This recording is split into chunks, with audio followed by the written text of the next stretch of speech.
2024 लोकसभा चुनाव को लेकर देश भर में राजनीतिक गहमागहमी शुरू हो गई है।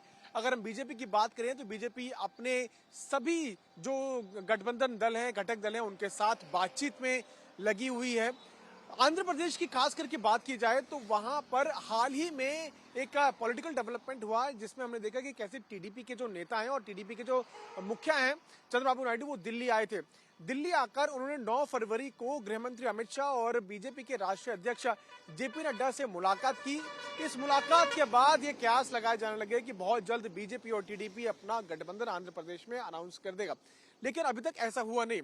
उसके अगले ही दिन यानी 9 तारीख को जगन मोहन रेड्डी जो मुख्यमंत्री आंध्र प्रदेश के, वो पहुंचे और उन्होंने सीधी मुलाकात प्रधानमंत्री नरेंद्र मोदी से पार्लियामेंट में की। उस मुलाकात के दौरान जगन मोहन रेड्डी ने प्रधानमंत्री से आंध्र प्रदेश के स्पेशल स्टेटस को लेकर बातचीत की और एक स्पेशल पैकेज जिसकी मांग पिछले 5 सालों से आंध्र प्रदेश की सरकार करती रही है, उस पर जोर दिया।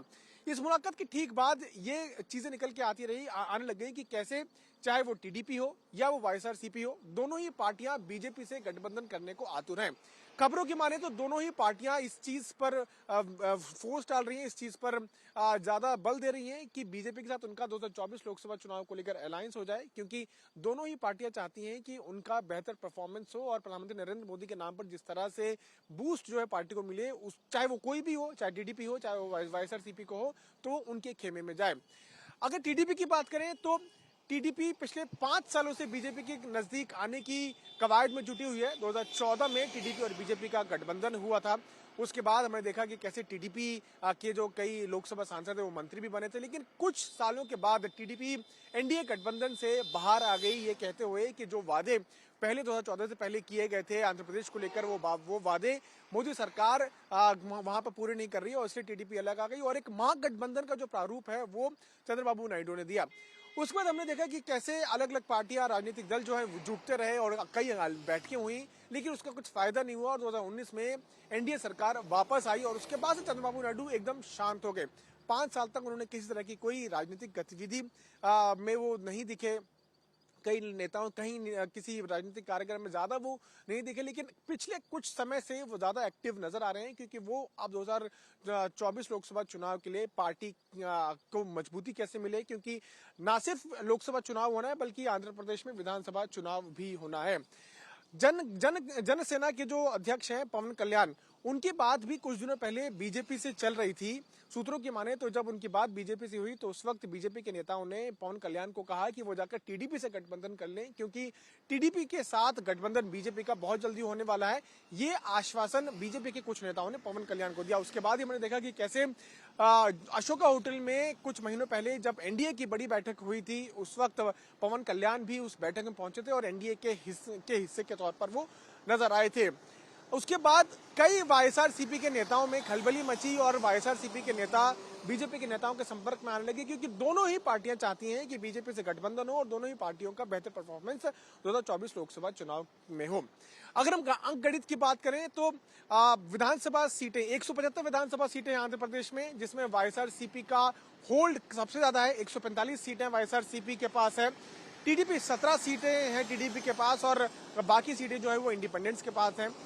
लोकसभा चुनाव की स्थिति की लोकसभा सीट्स की अगर स्थिति की बात करें तो 25 में से 19 सीटें वाईएसआरसीपी के पास है और 2 सीटें टीडीपी के पास है, 3 रिक्त है और 1 इंडिपेंडेंट के पास है। तो कहीं ना कहीं पलड़ा इस वक्त वाईएसआरसीपी का भारी है।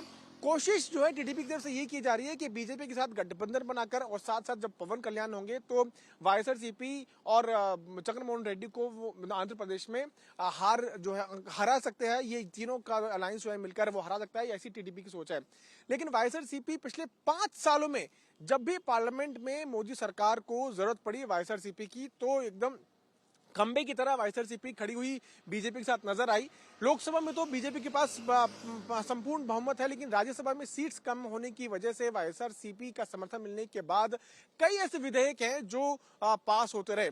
तो जो समर्थन अब तक वाईएसआरसीपी ने बीजेपी को इन 5 सालों में दिया है, वो समर्थन जाया जरूर नहीं जाएगा। और इसीलिए सूत्र ये बता रहे हैं कि बीजेपी ना तो टीडीपी को नाराज करना चाहती है और ना ही वाईएसआरसीपी को।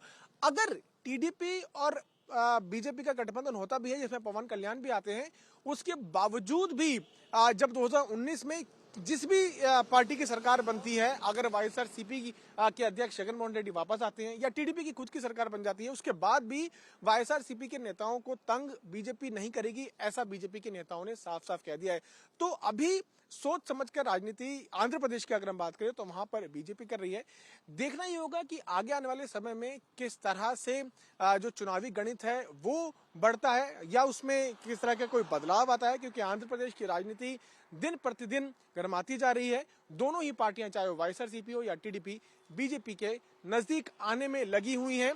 एक जो बहुत महत्वपूर्ण बात यह है कि 10 फरवरी को टीडीपी अपने कुछ कैंडिडेट्स का अनाउंस करने वाली थी, क्योंकि लगभग 80 ऐसी सीट्स हैं जिस पर टीडीपी ने अपने कैंडिडेट्स जो है वो उस पर ऑलमोस्ट डिसाइड कर लिए हैं, लेकिन जो बाकी जो सीट्स हैं उस पर कैंडिडेट्स नहीं डिसाइड किए। उस वजह से टीडीपी ने उस पर इसलिए रोक लगाई क्योंकि गठबंधन की जो है खबरें निकल के आ रही थी और टीडीपी के जो अध्यक्ष हैं चंद्रबाबू नायडू वो बीजेपी के नेताओं के साथ थे। उस वक्त 10 फरवरी को जब अनाउंसमेंट होने वाली थी उसके कुछ दिनों उसी वक्त जो है उस अनाउंसमेंट पर रोक इसलिए लगा दी गई क्योंकि ये कयास लगाए जा रहे थे कि बीजेपी से जब गठबंधन हो जाएगा तो उसके बाद अनाउंस किया जाएगा। लेकिन अब खबर आ रही है कि गृह मंत्री अमित शाह और बीजेपी के राष्ट्रीय अध्यक्ष जेपी नड्डा से मुलाकात करने के बाद अगले 2 से 3 दिन में बीजेपी और टीडीपी अपने गठबंधन का प्रारूप जो है वो लोगों के सामने पेश कर सकते हैं और साथ ही साथ बता सकते हैं कि कितनी सीटों पर विधानसभा और लोकसभा में दोनों ही पार्टियां चुनाव लड़ेंगी और पवन कल्याण की जो पार्टी है जनसेना उसका उसमें क्या रोल रहने वाला है। लेकिन अब यह देखना होगा कि जिस तरह की मुलाकात वाईएसआरसीपी के अध्यक्ष और मुख्यमंत्री जगन मोहन रेड्डी की प्रधानमंत्री नरेंद्र मोदी से हुई थी, उसको लेकर बीजेपी किस तरह से आगे बढ़ती है, क्या वाईएसआरसीपी को भी किस तरह का एज बीजेपी की तरफ से मिलता है, ये आगे आने वाले समय में देखने वाली बात होगी। मेरे सहयोगी सचिन चंदू के साथ मैं पीयूष मिश्रा, आज तक के लिए।